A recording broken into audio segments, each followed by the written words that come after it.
Senhoras e senhores, bem-vindos a mais um episódio do Jogada de Mestre, o podcast brasileiro sobre jogos de tabuleiro, e a mais um episódio do Mestre Solo. São episódios curtos em que nós fazemos um review de um jogo de tabuleiro e que normalmente eu estou sozinho nesses episódios. Meu nome é Matheus Barraque. Estou aqui para falar para vocês de um jogo especial. Tem sido muito comentado nos reviews de melhores jogos do ano passado, de 2025. Um canal de YouTube do qual eu sou um grande fã, no pun included, elegeu esse jogo o melhor jogo de 2025. Eu achei por bem fazer um episódio sobre esse jogo chamado Eternal Decks. Eu comprei esse jogo fazem umas 3 semanas em um site francês, qual eu vou passar detalhes para vocês depois, para quem quiser adquirir.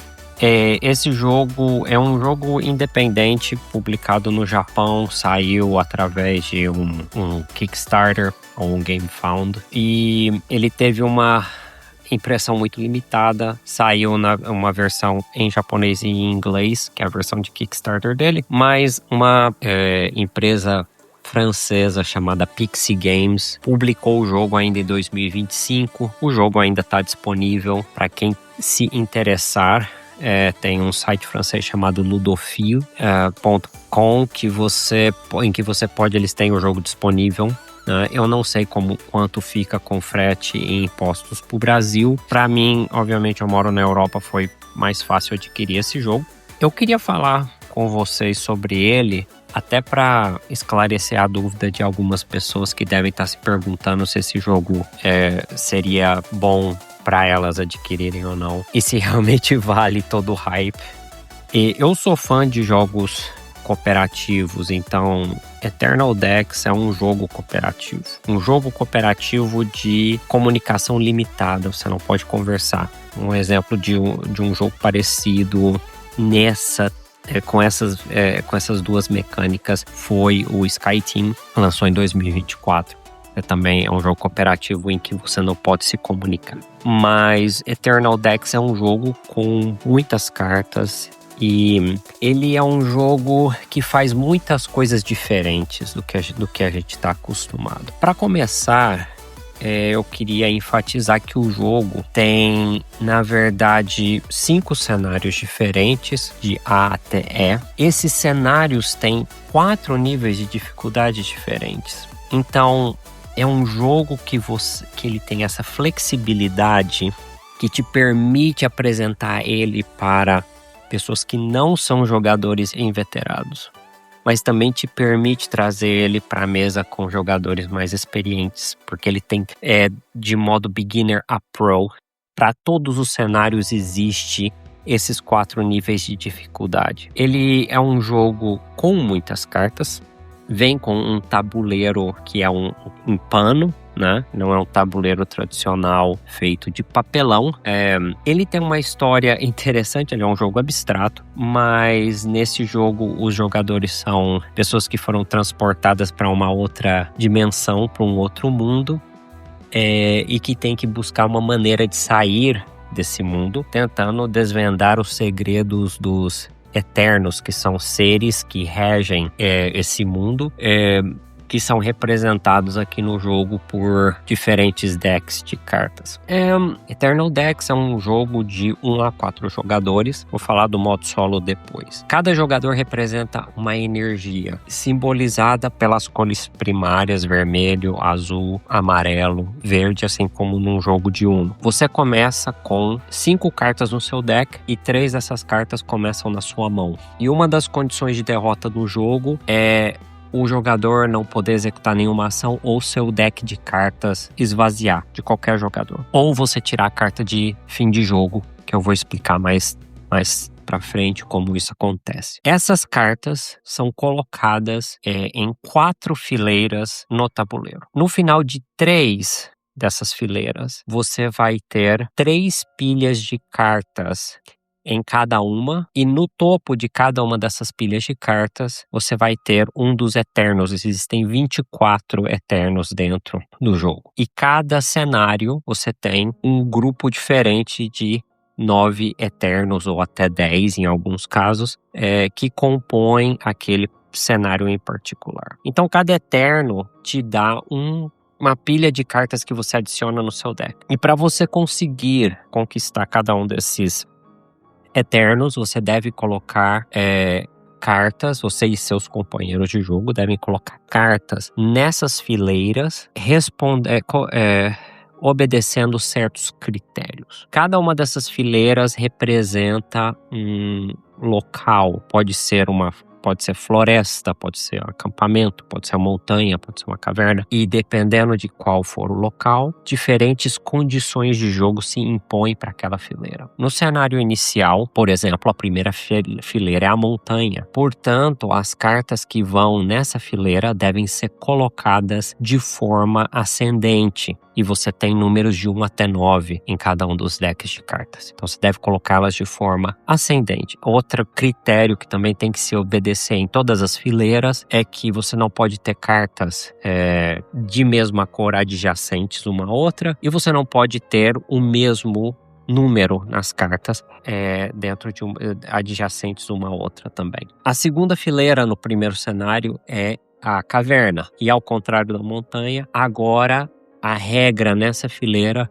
são que as cartas devem ser colocadas em ordem decrescente, também obedecendo os outros critérios gerais que eu já falei com relação à cor e número. E a terceira fileira é o acampamento, onde nenhuma regra se aplica, a parte da regra de cores e números adjacentes um ao outro que eu descrevi. E você começa com 4 espaços iniciais em cada uma dessas fileiras, e você então tem que colaborar com seus companheiros para que eles também, antes de ficarem sem cartas, consigam adicionar mais cartas a seus decks, ou subir na montanha, ou descendo na caverna, ou através do acampamento, chegar até cada um desses Eternos e conseguir adicionar cartas a seu deck. Em cada um dos Eternos, você tem por volta de 8 a 9 cartas que são adicionadas ao deck de cada jogador. Porém, cada vez que você desperta um Eterno e você adiciona as cartas para o seu deck, o Eterno vai para uma fileira a primeira fileira dentro do tabuleiro, que é a fileira dos despertados, dos Eternos despertados. E ali eles adicionam uma maldição ao jogo, que significa que eles adicionam uma regra geral que se aplica para todas as fileiras. Por exemplo, a Fênix, né? A Fênix, você não pode jogar cartas com o número 1, por exemplo. A Sereia, você não pode jogar cartas com o número 4. E cada um dos Eternos vai ter uma restrição a mais. O que eu acho interessante, em primeiro lugar, é que existe uma maneira de você mitigar esse problema. Essas limitações são trazidas por essas maldições, através da criação de pedras preciosas. E essas pedras preciosas são criadas utilizando a quarta fileira do jogo, que é o rio. E ali no rio você pode cumprir certos critérios, como por exemplo, jogar 2 cartas qualquer, 3 cartas de qualquer cor, cartas 1, 5 e 9. E aí essas cartas geram, você joga elas no rio, elas geram uma pedra preciosa. Você pode usar essa pedra preciosa para tapar a maldição do Eterno, e aí aquela maldição não se aplica mais ao jogo. A fileira do rio, ela tem 5 espaços, e quando você completa no final dessa fileira do rio, você tem 3 cartas coringa, que você, como o nome diz, você pode jogar elas como sendo qualquer número e qualquer cor. E se você completa essa fileira, você vai jogando cartas no rio. Você às vezes descarta uma carta, você também pode jogá-la no rio, mesmo que você não ganhe uma pedra preciosa por isso. E se você completa, a pessoa que completa essa fileira pega uma carta coringa para si. Todas as cartas que são jogadas nas fileiras, elas são descartadas, elas não voltam para o seu deck, tá? E aí você pode me dizer assim, bom, então é fácil, eu só fico jogando cartas no rio, gerando essas pedras preciosas, elas vão tapar as maldições, o jogo vai ficar mais fácil. Mas não é bem assim. Para começar, como eu falei, cartas descartadas não voltam para sua mão. Se você ficar esvaziar sua mão, você perde o jogo. Então você sempre tem que estar indo atrás desses Eternos E cada vez que você desperta uma nova maldição começa. E aí o jogo vai começando a prender as garras dele em você. Você sente um momento em que as tuas opções se limitam. Você sente a porta te apertando, sabe? Você sente a janela se fechando em cima de você. E o outro problema com a geração das pedras preciosas é que se você coletar 3 coringas do rio, ou seja, você jogou 15 cartas no rio, a próxima vez que você completar essa fileira, novamente, a carta de fim de jogo tem que ser pega, e aí o jogo acabou. Então você pode no máximo jogar 19 cartas no rio, senão o jogo acaba. Então ele te dá uma maneira de suprimir as maldições que limitam o jogo, mas aí cria uma condição de derrota que se você usar esse recurso demais, você perde o jogo. Eu adoro quando jogos fazem isso. Eles te impõem uma regra, te dão uma maneira de você quebrar essa regra, mas se você abusa demais desse recurso, você acaba perdendo todo o jogo. Isso é uma das coisas bem diferentes que o Eternal Dex faz. E isso é só o primeiro cenário, que se chama A Natureza das Estrelas. Mas o interessante é que é um jogo abstrato, mas ele tem toda uma historinha, né? Existe um manual feito pelo artista que é um mangá. Ele é escrito como um mangá, por exemplo. Então ele vai contando essa historinha dos exploradores, né, que estão visitando essa outra dimensão. Aí já o segundo cenário, ele é a cidade fantasma, então tem uma historinha por trás, etc. Outra coisa que esse jogo faz de diferente ao modo solo, que o modo solo dele é um modo história. E aí você joga esse modo solo de uma maneira, vamos dizer, um pouco mais resumida. Você joga através de todos os 5 cenários que vem no jogo. E te acompanhando, você tem 3 golems, né? Então é um modo solo em que você simula 3 jogadores, um jogo de 3 jogadores. Cada um deles começa com um deck de cartas de cor diferente. Você tem vermelho, verde e amarelo, e você tá ali jogando com eles como se você estivesse controlando 3 jogadores. Algumas regras especiais se aplicam aqui e ali, né? Os golems têm poderes especiais que te ajudam em certas situações que você pode utilizar. Existem diferentes objetivos que você tem que cumprir, adicionais, em cada um dos cenários. E ele vem com uma cartinha, né? Ele vem com um panfletinho de 4 páginas explicando o modo solo.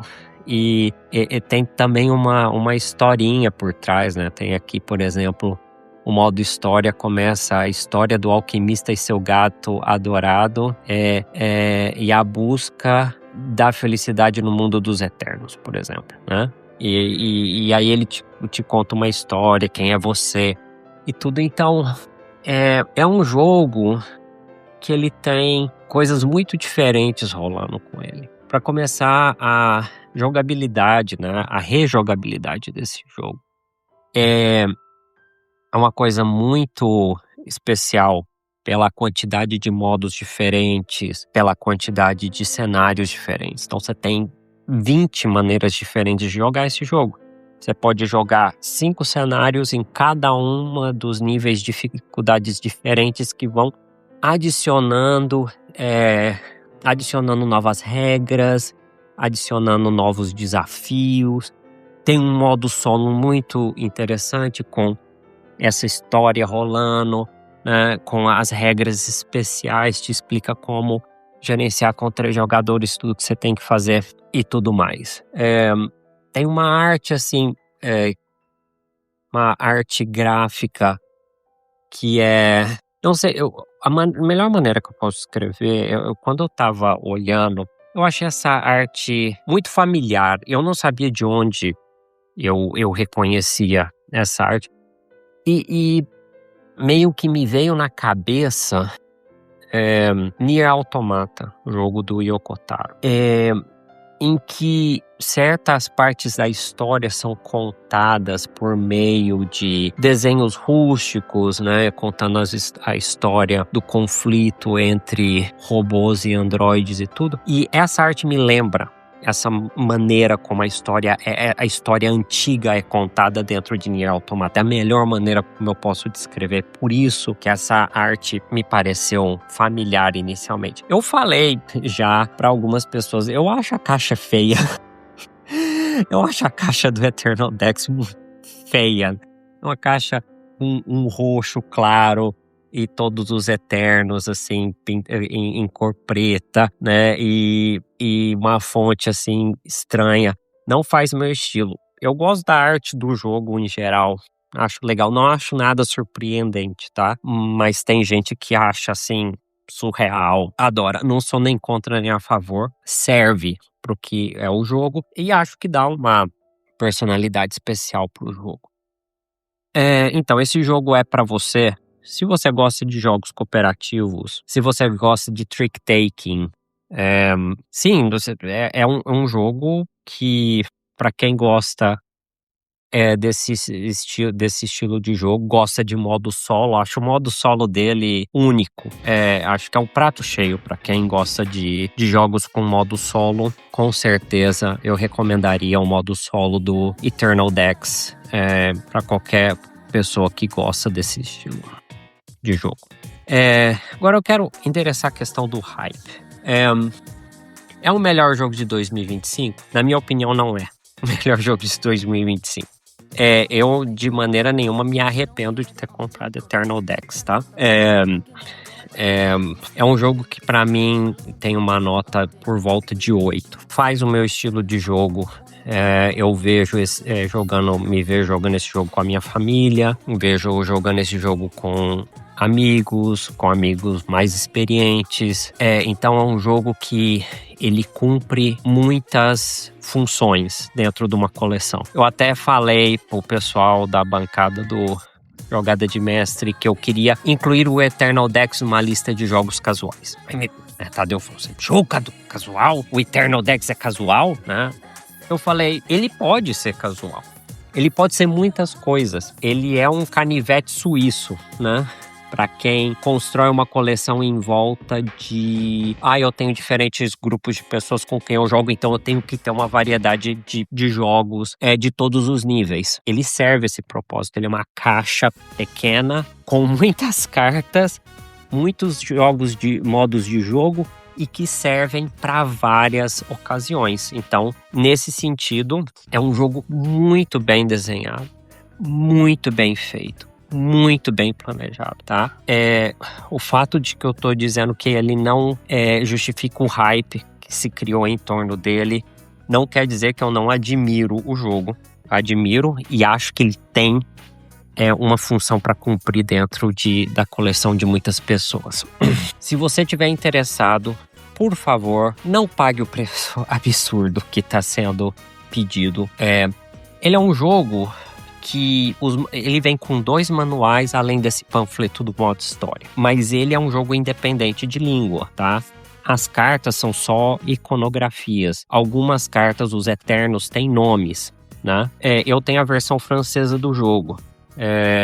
Esse jogo pode ser jogado por pessoas que não falam francês. Tá? Então ele é independente de língua. Você vai precisar, sim, do manual, mas os manuais, até onde eu sei, estão disponíveis na internet. Eu não fui atrás porque eu falo francês, mas para quem não fala, eu acredito que eu já vi o mangá disponível, que é essa maneira como eles decidiram mostrar as regras do jogo, e ele tá em inglês, esse mangá, então eu acredito que todo o material relacionado com o jogo esteja disponível em língua inglesa. E se você tiver interessado no jogo, tenta achar a versão francesa, tenta importar. Ele tá disponível nas lojas online. Você não precisa pagar o preço que certas pessoas estão pedindo na Ludopédia para poder adquirir esse jogo. E eu decidi fazer esse episódio porque eu tenho a sensação que às vezes, e aqui vai um pouco da minha crítica, eu adoro o No Pun Included, adoro o EFCA, adoro a Elaine, acho eles com um senso de humor fantástico, mas eu tenho a sensação de que se criou essa cultura em certos canais de YouTube de dizer assim: consegui aqui esse jogo indie, que é muito legal, que é muito bom, vou falar que ele é o jogo do ano, mas que você não vai poder jogar ele. E isso cria um nível de ansiedade nas pessoas que eu não acho justo. Eu não acho justo que se crie esse nível de ansiedade em vocês, de você de repente ouvir de um reviewer de quem você gosta, que existe um jogo que talvez é feito pra você, que é um jogo que todo mundo tá comentando, que tá no Zeitgeist, mas você não pode fazer parte desse Zeitgeist. Esse jogo você não pode adquirir porque ele é muito difícil, só tem uma publicadora na França quem tá fazendo, não se sabe quem vai publicar ele no Brasil. Nos Estados Unidos tem uma coletividade em Portland que tá fazendo acho que um game found do jogo, etc. O jogo já foi anunciado aqui na Polônia, Portal Games vai lançar. Então, eu acredito que devagar esse jogo vai ser disponibilizado por outras editoras. E acredito que ele vai chegar no Brasil. Essa é a minha opinião, tá? Porque aqui na Polônia ele já tá anunciado para 2026. Se eu não tivesse pago barato nele, eu ia ter me arrependido. Porque, como eu disse, é um jogo que é independente de língua. Então, a versão polonesa me serve tanto quanto a versão em inglês. Então, meu conselho é: espere, aguarde. Provavelmente o jogo vai ser publicado no Brasil também. Eu tô vendo que outras editoras estão indo atrás e estão conseguindo o direito de reproduzir o jogo. E dizer para vocês, não caírem na ansiedade, não pagarem preços absurdos por esse jogo. Para dizer para vocês que é um jogo que ele tem coisas especiais. Ele faz coisas especiais, faz coisas interessantes, mas não se deixe pegar pela ansiedade de, o cara falou que é o melhor jogo de 2025 e eu tô aqui sofrendo porque eu não vou poder jogar o melhor jogo de 2025. Não acho que é o melhor jogo de 2025. Não acho que você deveria se sentir ansioso. Não acho que você deveria pagar 3 mil ou R$1.000, que eu já vi o jogo sair por R$1.000 na versão francesa. Mas acho que quando ele aparecer e for publicado por uma editora brasileira e com um preço bom e justo, se você gosta de jogos cooperativos, se você gosta de trick-taking, é um jogo que deveria fazer parte da sua coleção. Até porque, como eu disse, ele serve muitos propósitos diferentes e eu acho que é o tipo de jogo que, por causa dessa qualidade, que ele serve tantos públicos diferentes, pra mim é essencial. Quando um jogo faz isso, ele não sai da minha coleção. Não sai da minha coleção, porque aí eu sei que eu tenho um jogo que eu posso trazer para minha família, eu posso jogar com a minha filha de 8 anos, minha esposa, mas eu também posso ir para os meus amigos mais experientes e botar na mesa. Então é isso, gente. Eternal Decks, jogo sensação 2025. Aguardem, confiem e quando aparecer aí na sua vizinhança, podem confiar que é um bom jogo. Muito obrigado pela atenção de vocês e até o próximo episódio. Valeu!